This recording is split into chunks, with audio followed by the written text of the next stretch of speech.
Nuevamente estamos con ustedes, amados hermanos, a través de Facebook Live y también a través de YouTube para compartir siempre el mensaje de las Sagradas Escrituras que desde el año pasado, precisamente a raíz de la pandemia, hemos estado desarrollando y presentando este espacio, pues, que consideramos que es importante y que nos ayuda a todos para refrescar conocimientos, para aprender más de la palabra y compartir siempre alguna experiencia importante que nos ayudan en nuestra vida espiritual. Algunos contrastes entre la fe y la práctica del cristiano contemporáneo, porque en Romanos capítulo 12, versículo 2, que por cierto hemos compartido en distintas ocasiones y hemos hecho distintos enfoques, pues ahora queremos hacer otro enfoque, hablando de ese contraste que hay entre la fe y la práctica del cristiano contemporáneo.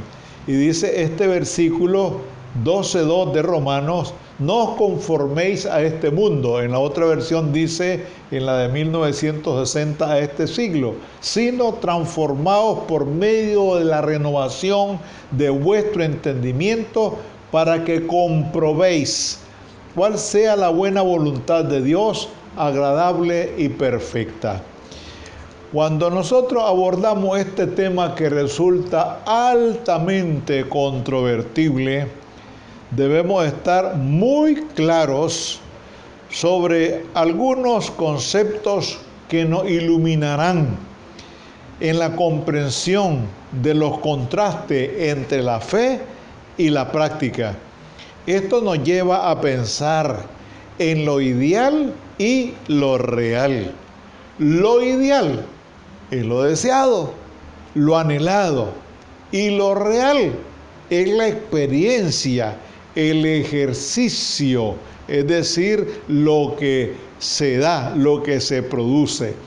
Entonces, si nosotros nos ubicamos, por ejemplo, en el comportamiento de Abraham, nos damos cuenta que su fe no se queda en la idea, no se congeló, sino que entró en acción, entró en la práctica, sin saber a dónde iba.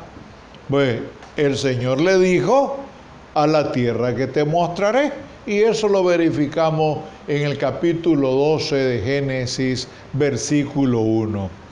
Entonces, aquí nosotros vemos que hay un elemento fundamental del cual ya hemos hablado muchas veces y tiene que ver con la fe.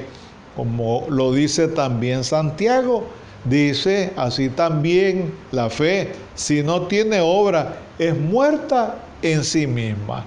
Entonces debemos estar muy conscientes que la fe no se vive en el éter, en el espacio sideral, sino en un mundo real, concreto, en medio de una generación maligna y perversa, como lo dice San Pablo a Filipenses capítulo 2, versículo 15.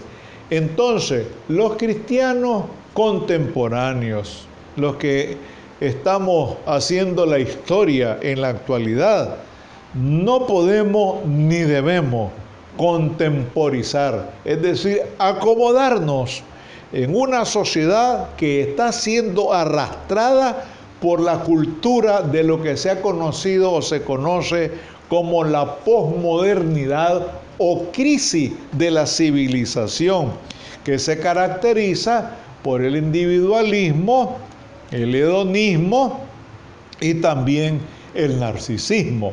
Entonces, ¿cómo contrasta nuestra fe con el hedonismo? Entiéndase, placer. Veamos primero, ¿qué entendemos por placer? alegría, deleite, sensualidad, voluptuosidad, en síntesis, los deseos de la carne.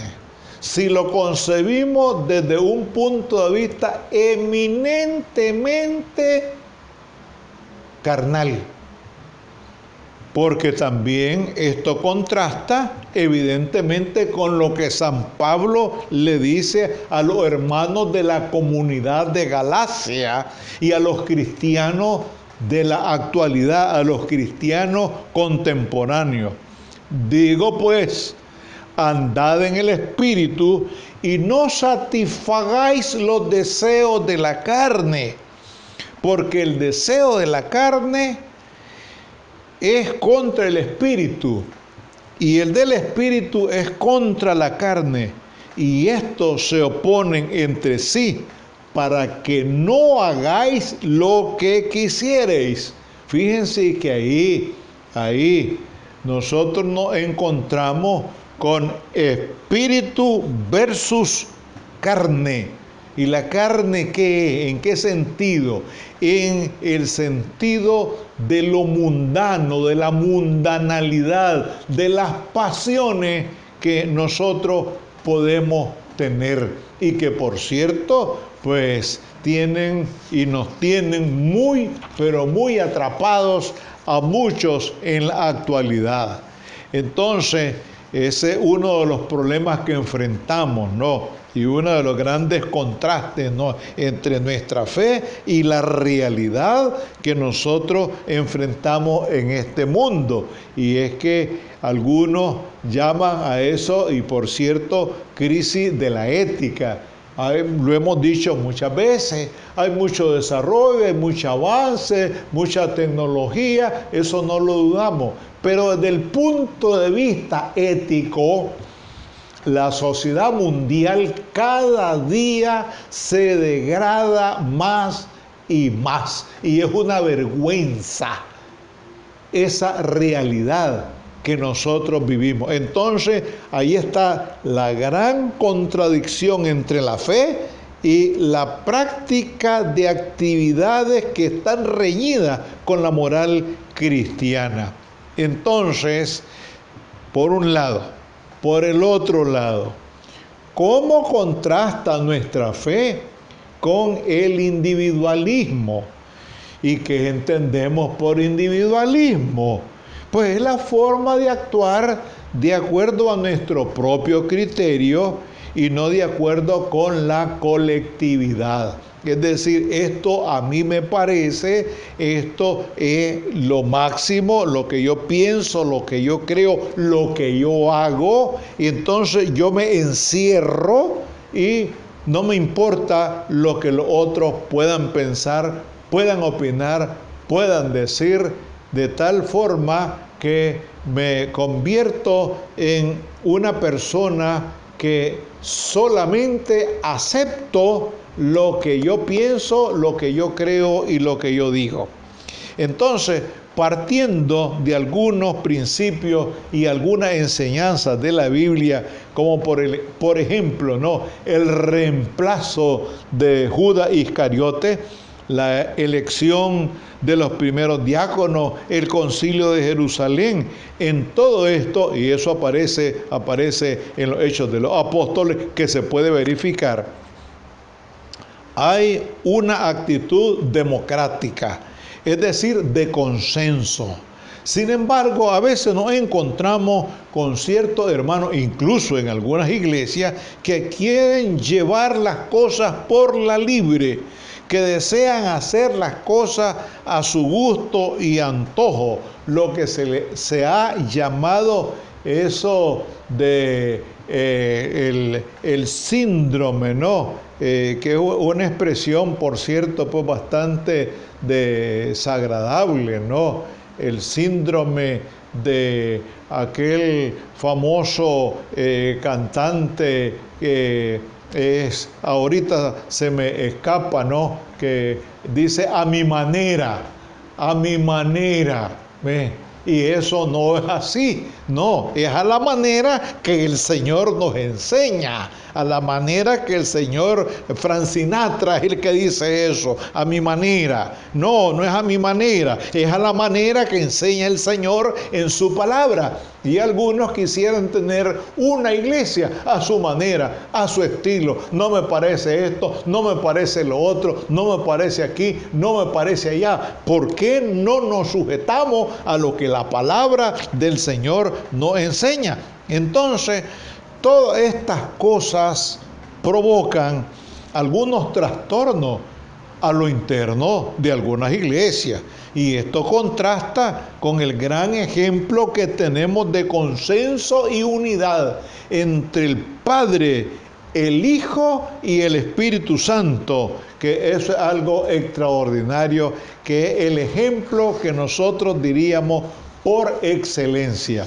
En tercer lugar, ¿cómo contrasta nuestra fe con el narcisismo? ¿Qué entendemos por narcisismo? Bueno, amor a la imagen de sí mismo. Amor que dirige el sujeto a sí mismo tomado como objeto. El narcisismo es como un egoísmo idolátrico. El narcisismo es una aberración del hedonismo y el individualismo. Entonces, nosotros vemos que aquí hay un contraste también, que lo podemos ver de esta manera. El individuo narcisista es el que lentamente se va alejando de la sociedad en la que vive a través de fantasías y megalomanía, es decir, delirio de grandeza. Pasa mucho tiempo reconociendo sus valores y virtudes, que no le da nada, no le queda nada para pensar en los demás o en el resto del mundo. A la vez se idealiza. A la vez idealiza su persona, menosprecia a los que lo rodean. En otras palabras, es egoísta, egocéntrico y ególatra. Las otras personas solamente cuentan si le son útiles y si puede valerse de ellas, especialmente si lo admiran, si lo adulan y lo alaban. Imagínense cómo contrasta todo esto también con la fe. Absolutamente es un contraste muy, pero muy drástico. Su gran necesidad de ser amado, en el caso del narcisista, hace que la mayoría de las relaciones con los demás sean marcadas por el interés personal. Utiliza y manipula a sus amigos y allegados sin ningún tipo de consideración. Cuando ya no le siguen el juego, los descarta y sin ningún pesar o remordimiento. Y eso es sumamente antiético, es inmoral. Una de las características del narcisista es la superficialidad. Mucho barniz y poca raíz. Gran apariencia externa, pero por dentro tiene un vacío descomunal. Entonces, aquí nosotros seguimos viendo el gran contraste entre lo que es la fe y lo que es la práctica que nosotros observamos cada día en nuestra vida cotidiana.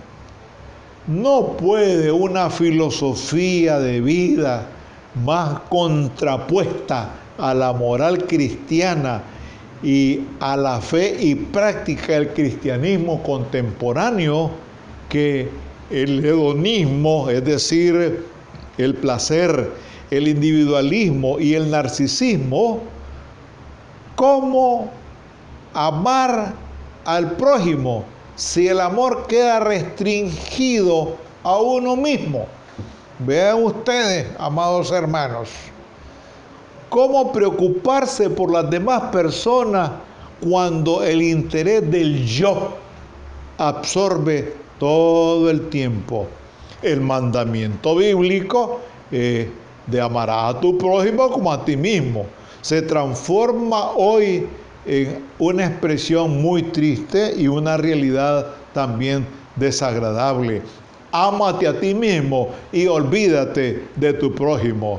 La famosa pregunta del intérprete de la ley de Jesús: ¿y quién es mi prójimo?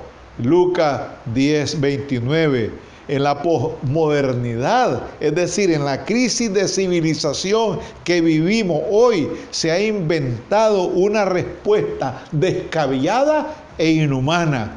Mi prójimo ya no es el otro, sino yo mismo. De tal manera que el yo contemporáneo siempre aparece como el protagonista por excelencia. Algo así como cuando hay un natalicio, quisiera ser el bebé. Cuando hay un cumpleaños, quisiera ser el festejado. Cuando hay una boda, deseara ser el novio. Y cuando hay un velorio, quisiera ser el muerto. El cuerpo se ha convertido en el asesino del espíritu, así como Caín con su hermano Abel. Vean qué triste. Esta es la realidad que nosotros experimentamos, vivimos en este mundo. Por eso es que hay un gran contraste entre la fe y la práctica cotidiana, lo que estamos viendo todos los días. Hay un contraste escandaloso que nosotros no podemos aceptar como cristianos que somos y que queremos y deseamos y tratamos de acercarnos lo más posible a lo que la palabra del Señor nos enseña. Los cristianos vivimos una vida de contrastes, contradicciones, incompatibilidades, oposiciones, etcétera, en una sociedad que está por colapsar debido al horror de la guerra, la violencia, la mentira, el odio, la hipocresía, enajenada por el uso irracional de la tecnología, la gran mamonización, que es el Dios de la riqueza, la adoración a Baco y el culto exagerado a Momo, que es el Dios de la mofa y el relajo, el consumismo monstruoso y el secularismo espantoso. Padre, clamamos a ti porque necesitamos tu dirección en este mundo que va cuesta abajo y de rodada. Necesitamos, Señor, tu asistencia. Necesitamos tu respaldo. Necesitamos la fortaleza de tu Santo Espíritu para poder ser sal y luz en una sociedad que no sabe hacia dónde se dirige. Tú sabes, Señor, que hay tantas personas que están conspirando contra la humanidad. Unos de una manera sutil y otros de una manera muy clara y evidente. Ten piedad, Señor, de nosotros. Ten misericordia. Danos sabiduría. Danos inteligencia. Y danos el coraje para seguir clamando y para seguir predicando, enseñando y sanando.